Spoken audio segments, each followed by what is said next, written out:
1980, the small mountain town of Ambato is celebrating the Festival of Fruits and Flowers. But this year, the joy of Carnival is muted.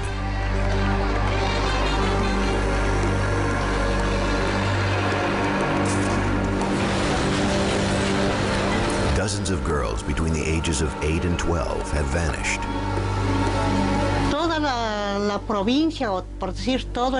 The whole province, even the whole country, saw that there were so many little girls disappearing, and nobody really knew what was happening. Their parents were desperate for answers.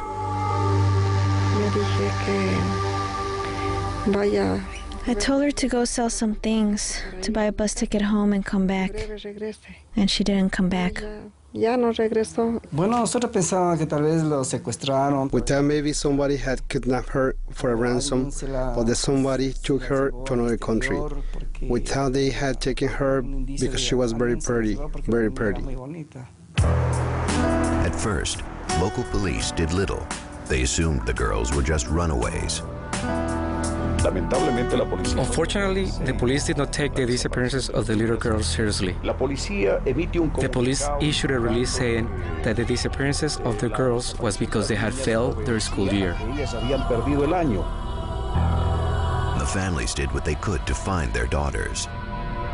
La última niña, Ivanova Garzón.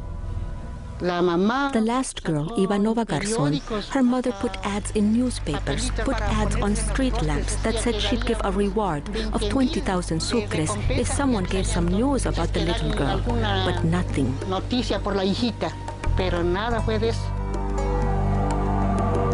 And then the bodies of some of the girls started showing up. They had been raped and strangled. Then, more young girls disappeared. Now the families demanded answers.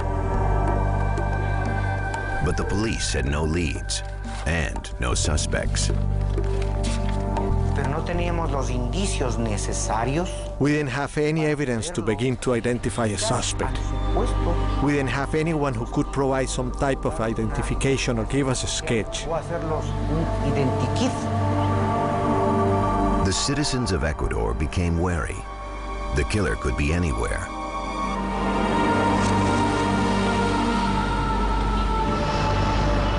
Sunday, March 9th, 1980, a typical morning in Ambato. The plaza buzzed with activity. Fruit and vegetable vendors were setting up their stalls. Hot food stands were already cooking.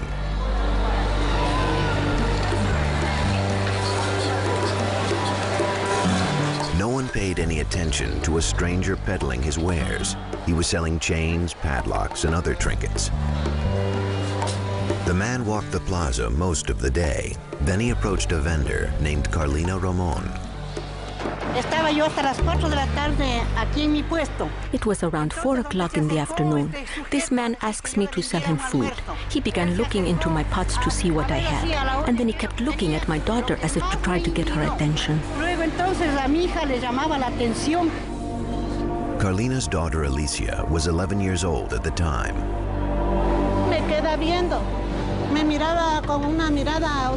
He would look at me funny, strangely, and gesture for me to come over. So I went to my mother and told her, "You know what, Mommy? This man keeps looking at me ugly and keeps calling me to come to him." Carlina spotted the man leaving the plaza. She'd heard about the missing girls of Ecuador and immediately was suspicious. She recruited other vendors to help catch him.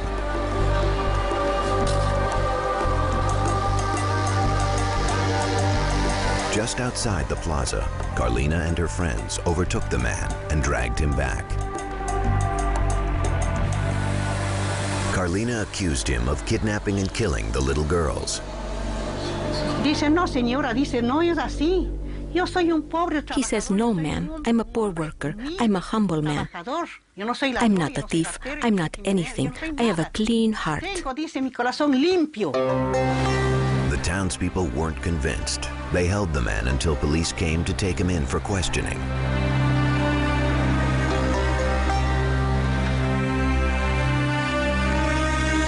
Police learned his name was Pedro Alonso López, a native of Colombia. Interrogators tried strong-arming López to gain more information. They could not apply force or intimidation in the investigation. It didn't work. The man refused to talk. But then, after a few hours in detention, López began opening up to an officer named Pastor Cordova. Pastor Cordova, the captain at the time, took charge of the case and began to do a very scientific and intelligent investigation by gaining his trust. It was to him that López confessed his story.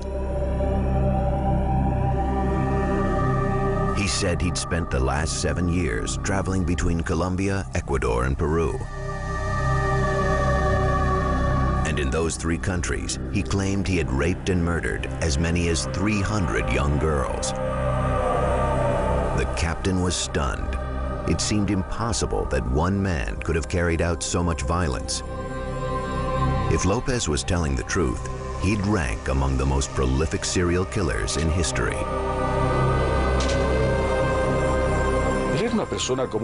He seemed like an ordinary person.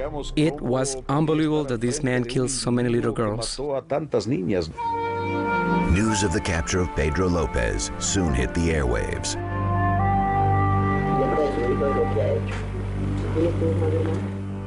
López relished the attention.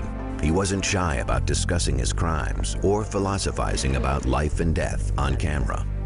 No, pues cuando uno se muere, pues pierde uno por total, pierde uno lo que es los sentimientos, su visibilidad de los ojos para ver, y una muerte que uno ya no vuelve ni saber quién es uno, ¿no? Todo queda así en una oscuridad nula. López, it seemed, hoped to gain a twisted kind of immortality. Esto queda en la historia, ¿sí o no? ¿Sí me van a pasar al paredón? Yo estoy muy joven para morir. López seemed proud of raping and murdering so many young girls. He said the grave sites were scattered all over the country and offered to lead police to each one. He would take the girls to desolate areas, fulfill his sexual appetite, and then he would strangle them and leave them covered in newspapers or branches. His confession set off a heartbreaking 6-week search for the bodies of his victims. Something that struck me about Pedro Alonso was how cold he acted when he was identifying the grave sites. It was as if what he'd done was normal.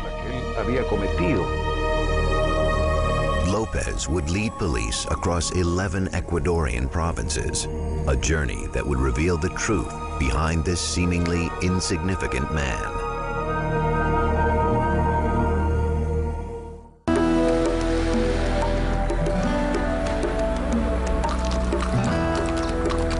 In March 1980, police in Ambato, Ecuador captured Pedro Alonso López.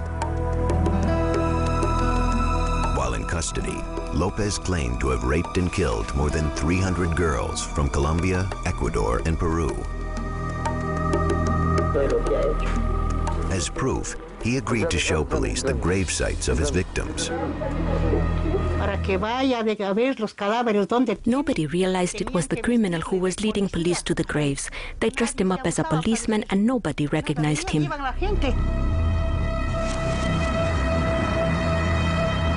Their first stop was on the outskirts of Ambato. Él declaró, o sea, él había dicho a la policía que... He told police he had caught a girl who sold newspapers and that he killed her and that she was buried under the Ficoa Bridge. We found a complete skeleton with clothes on it. Of course, the body was decomposed. And when we look at it, we found the bones were corroded. I remember, a leg and a hand. It was the corpse of Hortensia Garces Losada. López had killed her 10 months before. At first, police had difficulty identifying the body, but Hortensia's family had arrived and seen something they recognized. We were beginning to take out the body, and the family members recognized the clothes. And then we knew that that was our sister. We went and found her remains. That's all, just bones. Oh, I was suffering for my daughter. The tortures he did, what he did, his terror. It was terrible for a father to see the horrors that he committed when you saw her. If I had a gun, I would kill him. But there was a policeman on one side and a policeman on another side.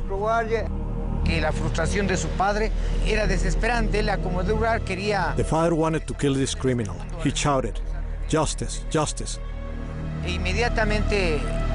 And the people began to throw rocks at us. Then police intervened.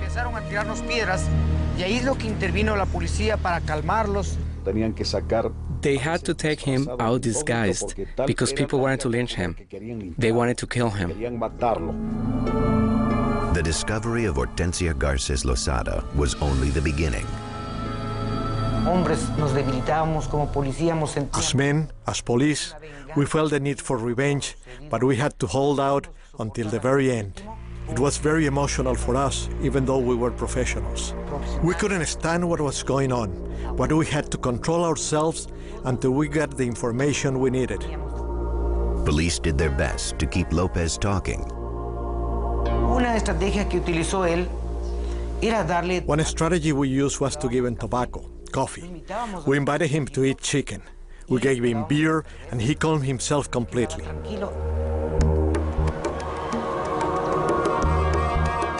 Over the next 6 weeks, Lopez led investigators to gravesite after gravesite. It was a horrific tour that Lopez seemed eager to take. He remembered everything, places, dates and times, and descriptions of the girls. Just an incredible memory. He remembered where he had buried the bodies of the little girls. Not only in Ambato, but in the surrounding different sectors of Tungurahua.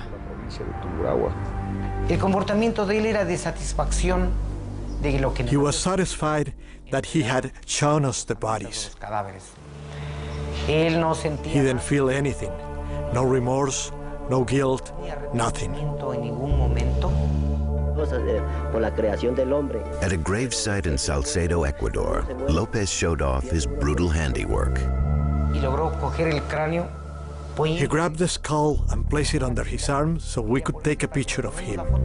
Captain Cordova took it away from him. What he wanted was to have a trophy, and he was proudly showing what he had done.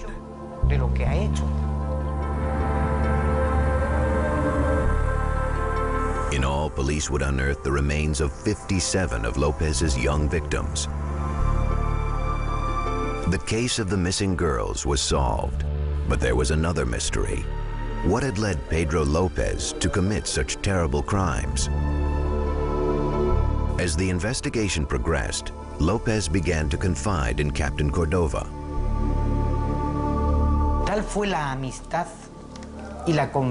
It was because of this confidence, this friendship he had with Captain Cordova, which made him refer to the captain as Papa. The absence of a father for Pedro made him look for one in other people.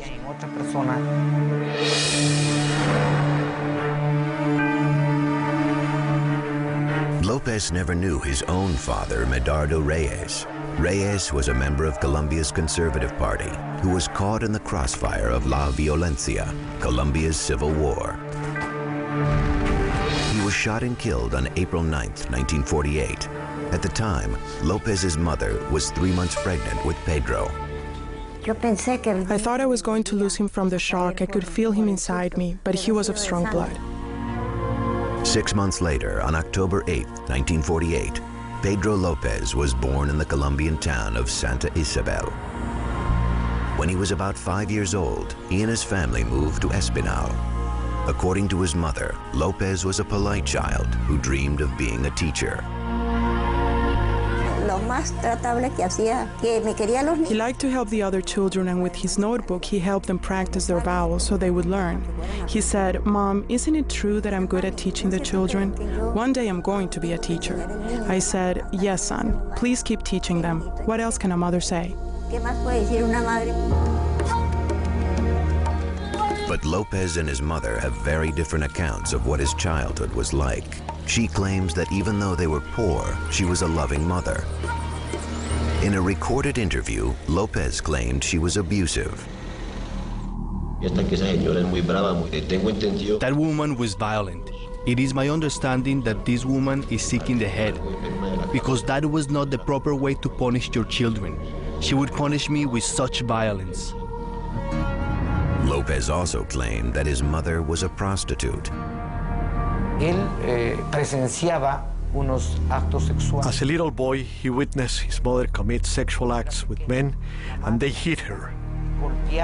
In his mind, he began to believe that he had to defend what had happened to his mother and defend himself because his mother was very rough on him and would beat him.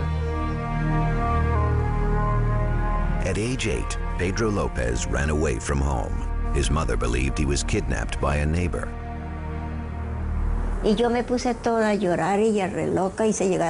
That night I cried and cried. I looked all over for him and I couldn't find him. Then I went to a man who is a fortune teller in Flanders, and he said that Pedro went in a car with a man from Cali. I borrowed money to go, and I cried and cried. They killed his father, and now my son was stolen. In fact, Pedro was headed to Bogotá on his own. A mere child, he would have to make his home on the vicious streets of Colombia's capital city. It was here that he learned to survive on violence and hatred. It was on these mean streets that a serial killer was born.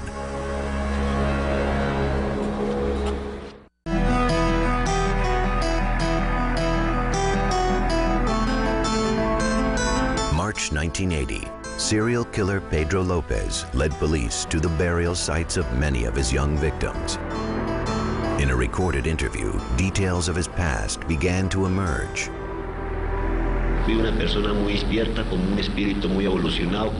I was a very alert child, very spirited with an innocent mind. The majority of my childhood I was abandoned, lived in filth and sleazy places. My life has been dishonest because of being abandoned. The years can affect someone and change one drastically.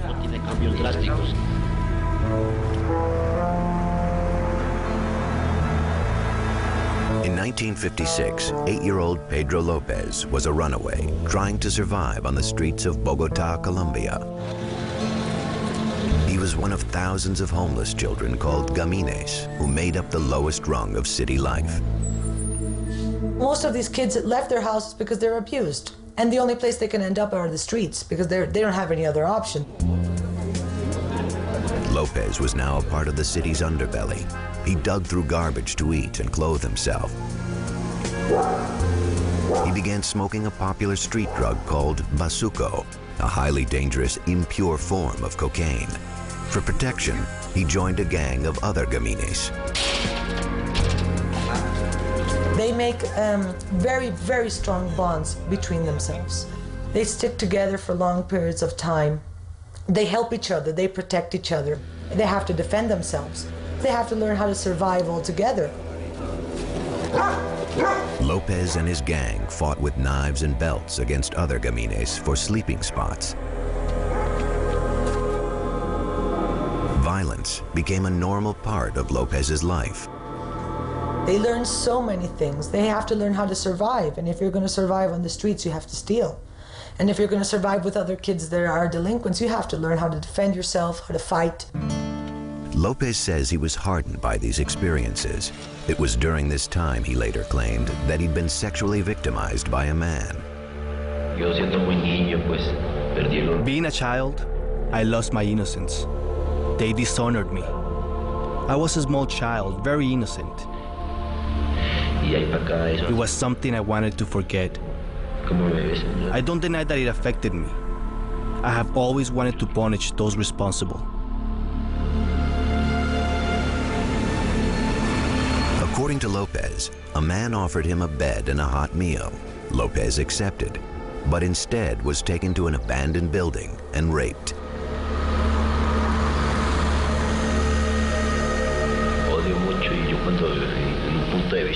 I hated it.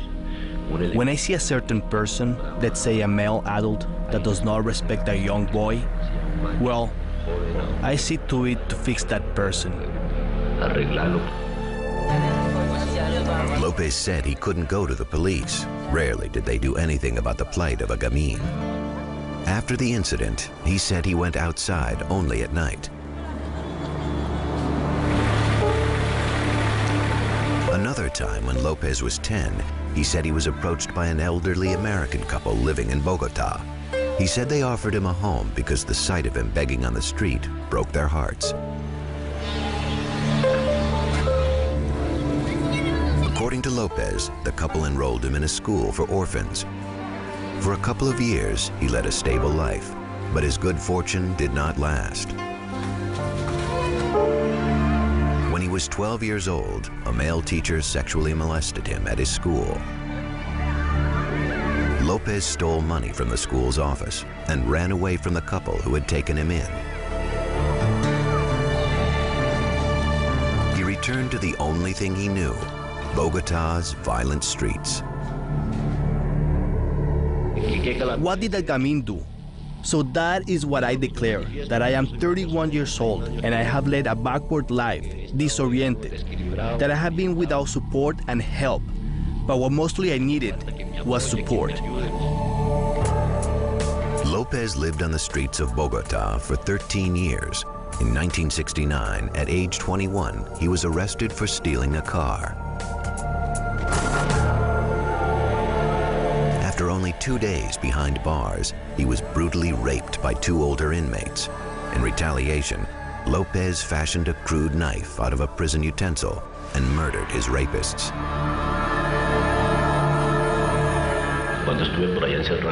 When I was locked up in Colombia, I was taught how to defend myself.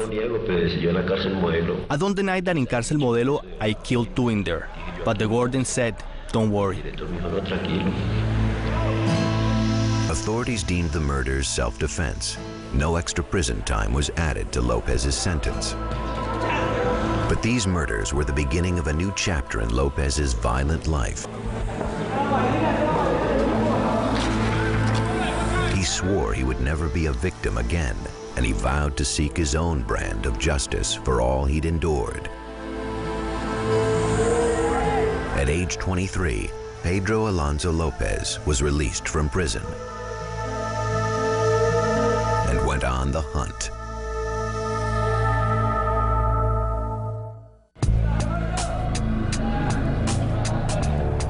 In 1971, 23-year-old Pedro Alonso López was released after serving 2 years for car theft. He had endured an abusive home, the violent streets of Colombia, and a prison rape. Now, he wanted revenge. He began by searching for easy targets in towns in Colombia, Ecuador, and Peru. Gente de raza indígena y humilde. They were poor, indigenous people, street vendors. These were the types of little girls that he chose. The poorest kids who have lesser education. He never chose white people. Gente de raza blanca. Lopez would pose as a salesman and approach girls between 8 and 12 years old. He would appeal to them and he would tell them, I'm lost, could you help me find the way to the bus? Could you help me find the way out of the town? Lopez relied on his charm to draw the girls away. He never physically kidnapped any of his victims. He would show himself like helpless, so the children would trust him a little bit more. After that, he would take them to a place where if the children would scream, they wouldn't be heard. First, he would sexually assault them. He slept all night with her and then raped her again in the morning and then killed her. He would spend a long time with them. Incredibly, he would later claim that he was helping his victims. He said he strangled them so they would go to heaven, so that they wouldn't suffer in this world. In this way, Lopez murdered dozens of girls, and yet his crimes received little attention, and he killed again and again. After a cooling off period, he would look for his next victim. And and do it over and over again to satisfy his urges and his fantasies. In April 1979, he made his way to Ambato, Ecuador, looking for more victims. He met 11-year-old Hortensia Garces Lozada while she was selling newspapers. Mi mamá estaba embarazada. Entonces ella incluso en un almacén de... My mom was pregnant at the time, and when she sold newspapers, she saved money to be able to provide for my brother. On May 5th, 1979, Lopez asked Hortensia to be his guide in the city and gave her 100 sucres, about $10 US. He led her to the outskirts of town underneath a bridge, and then he raped her, beat her, and strangled her. He threw her body into a ditch and covered it with the same newspapers she'd been selling. When Hortensia didn't come home, her father Leonidas searched for her. She was out there somewhere, but I didn't find her. I couldn't find her. Although dozens of girls have been reported missing, police insisted the girls were runaways and did nothing to help the grieving families. The police are against the people. They saved him. Here in this country, only the rich people have access to the police, to justice. Lopez soon found another victim in Ambato, 9-year-old Ivanova Jacome. But this time, he went after the wrong target. Ivanova was the daughter of a successful baker. The day my daughter disappeared was February 14, 1980 at 11 in the morning. I had a bakery in the Avenida de los Andes, and I had a branch office about 15 blocks away. My daughter sometimes came to bring me something to eat. That day, I waited for her, and she never came. Because Carlos Jacome was a respected businessman, when he reported his daughter missing, the police responded. Soon, news of the other missing girls began to spread.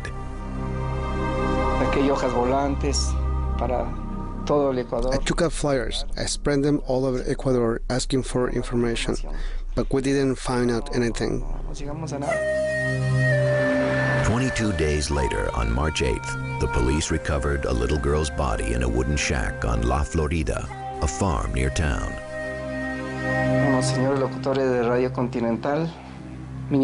Some radio reporters came to my house and they said, "Carlos, a body of a little girl has been found."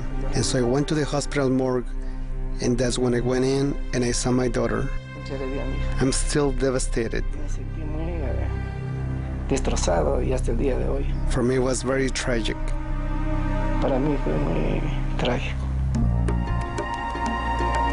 News coverage warned the citizens of Ambato of a killer in their midst. As a result, Lopez was captured by townspeople after he attempted to kidnap a girl from the Plaza Urbina. That same day, the Jacome family buried Ivanova. That is when we knew who the criminal was. As of that day, things were discovered, and he began to say that there were cadavers here, and there were cadavers there, and there were cadavers in the other provinces. Pedro Lopez's reign of terror was over. He willingly showed police 57 bodies, and based on his confessions, was charged with 110 counts of murder. He claimed to have committed 200 more.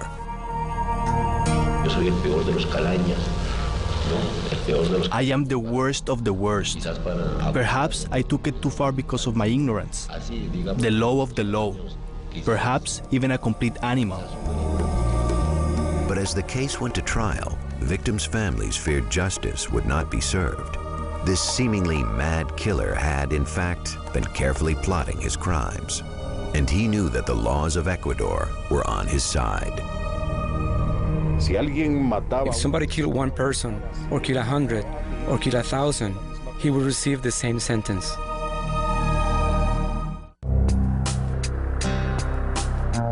On July 31st, 1981, 33-year-old Pedro Alonso López pled guilty in an Ecuadorian court to the murders of 57 girls. He was now imprisoned in the town of Ambato. There, he agreed to be interviewed by a local reporter. I can declare I, Pedro Alonso López, author of these acts, declare myself guilty. Throughout the interview, López tried to explain his crimes. First, he claimed that he was a killer because of the sexual and physical abuse he had suffered as a child. I, Pedro Alonso López, who supposedly eliminated a small group of insignificants and allegedly took away their innocence. But my innocence has been taken away from me. I think that it did have something to do with the way he constructed in his head what sex or sexual relations are. If it's always forced on you, if it's always through violence, and if you receive it in your own life, why not repeat it with somebody else?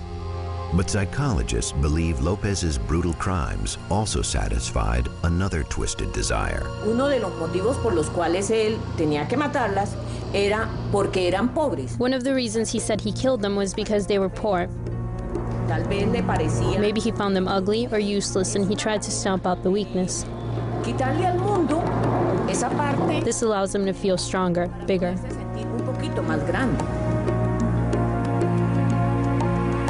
He was always an unimportant person. He was living on the streets. He had no recognition, no social recognition whatsoever. And this was a moment for him to be big, to show the world what he was doing. Curiously, López spoke of his victims as if he cared about them and believed he'd saved them from a life of misery. He thinks that he had to save the girls from poverty. He calls them my muñequitas, my dolls. He even tries to talk about them as if he feels he's saving them, that he has a mission. On other occasions, López blamed an alternate personality called Jorge Patiño for the murders. ¿Cuántas violaciones realmente cometió Pedro Alonso? Yo no cometía, yo estoy implicado como cómplice. Claro que participé en el hecho, pero me tenía sugestionado bajo amenaza de muerte que si lo delataba, que él me mataba. Pero Jorge Patiño eres tú mismo, decía. No, padre, yo soy Pedro Alonso López para servirle. While in prison, López underwent a psychological evaluation. It was determined that he was a sociopath, that he suffered from an antisocial personality disorder. He does not consciously know right from wrong, and he does not feel guilty or remorseful for what he does. He is not able of understanding other people's pain or feelings, that what he does is for his own pleasure, without any concern of the other person. But are his statements signs of a pathology, or merely of a cruel and calculating mind?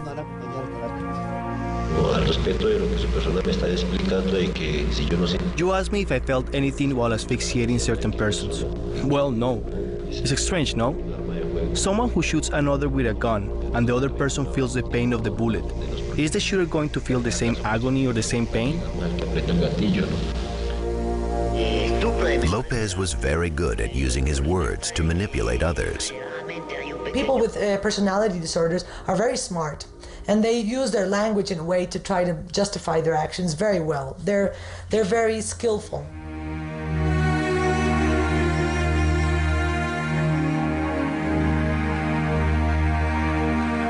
A person that has a personality disorder, that has contact with reality, is going to be much more careful, because even though he doesn't care about his victim, he doesn't want to be caught.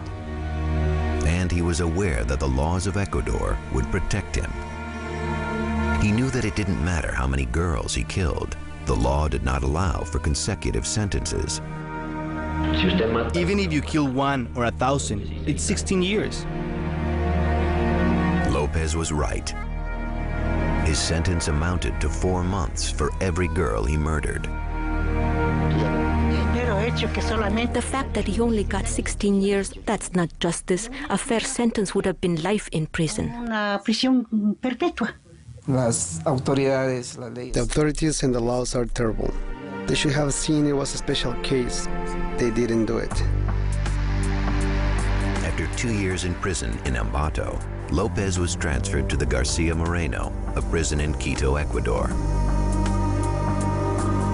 He was kept in Pabellon D, the wing reserved for murderers and rapists.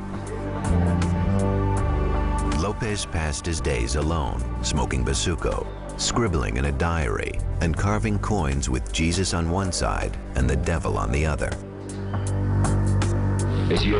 I have always lived in poverty, and I have ambition being powerful one day, or of great importance. I understand what I have done. There is no going back. He served his time patiently. He would be a free man by his 50th birthday and soon be able to wander the countryside again.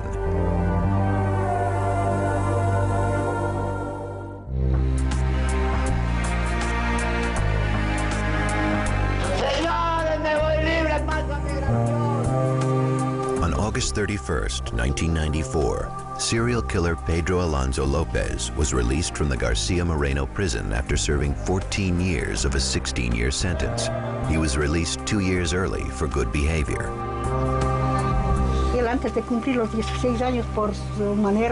Because of his conduct, they pardoned him a few years and he got out. And he got out when he was still very young, 45 years old. The parents of the murdered girls were devastated by the length of López's sentence, and many people thought someone should take the law into their own hands.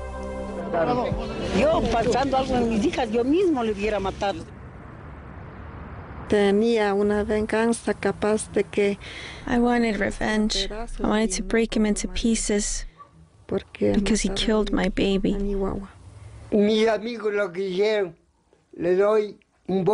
My friends gathered wood so I could try and burn him alive.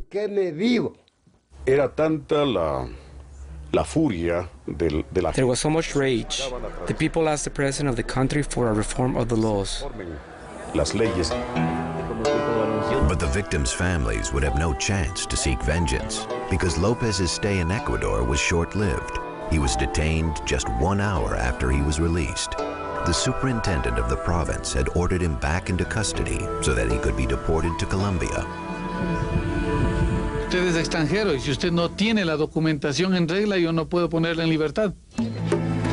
The next day, on September 1st, Ecuadorian immigration officials handed López over to Colombian authorities at the Rumicacha International Bridge at the border of the two countries. One of the most prolific serial killers in history was home. The high authorities, judges, never do justice for the poor person. They always do it against the poor people. Those of us who have a house, a family, we have to take care of ourselves and look out for ourselves. Yo derogaría a las leyes del Ecuador. I would ask those who make the laws, judges, lawmakers, to work for the humble people and the poor people. I would ask that they do justice and protect everyone so this kind of crimes never happen again.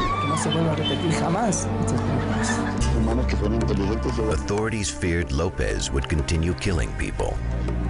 The Colombian DAS, the country's national security department, would not allow him to roam at will. Shortly after his arrival in Colombia, DAS officials picked him up, processed him, and then handed him over to prosecutors in the Colombian state of Tolima. There, prosecutors hoped to take advantage of the country's harsher laws and put López away for good.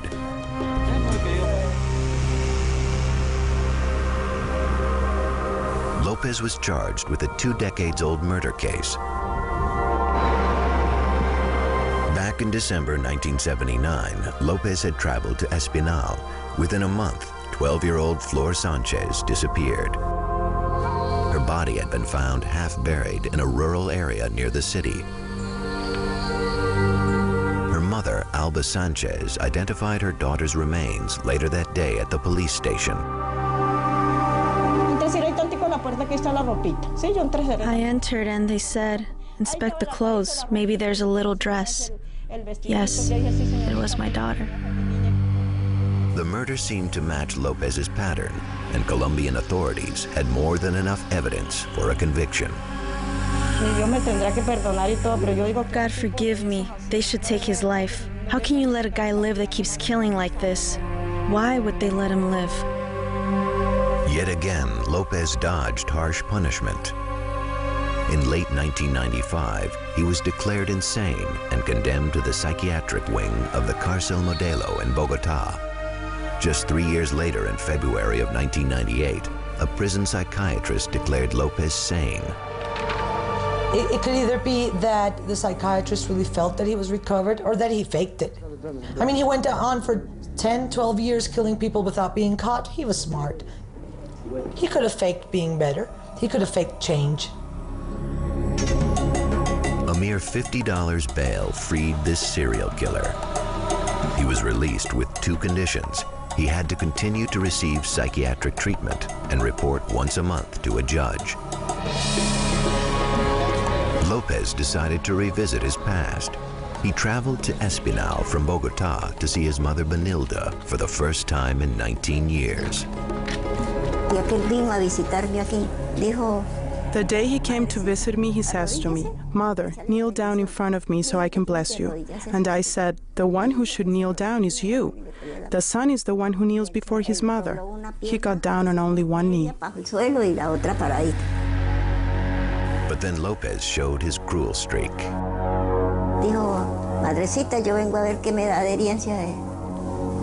He said, "Mother, I came to see what you would give me of my inheritance." And I said to him, "I'm so poor. How am I going to give you something? I just have a chair and a bed." He took those 2 things and put them on the porch, and I started crying. And he said, "Who will buy this? If not, I'll light them on fire." Then a woman bought the chair and the little bed, and then he left. Lopez pocketed the money and disappeared. He went back into the countryside he knew so well, to the killing ground where he had found so many victims. That was the last time anyone reported seeing Pedro Alonso López. His mother believes he has managed to avoid being killed by the families of his victims. Up until now, I haven't felt it. When someone dies, you feel a shock, and I haven't felt anything. I believe in what our Lord says. When a person dies, it's revealed to others. So there was nothing revealed to me. About 20 years after Pedro López was arrested in Ambato, Ecuadorian officials changed the maximum sentence for murder from 16 years to 25 years. Then, in October 2002, Interpol released an advisory on behalf of the Colombian authorities, stating they were looking for López. They suspect he had committed another murder in Espinal. How many victims do you think you have killed? Sir, to give you the exact number, I don't know if I could tell you. It's like a superiority, like I am a god. I give life and I can take it away.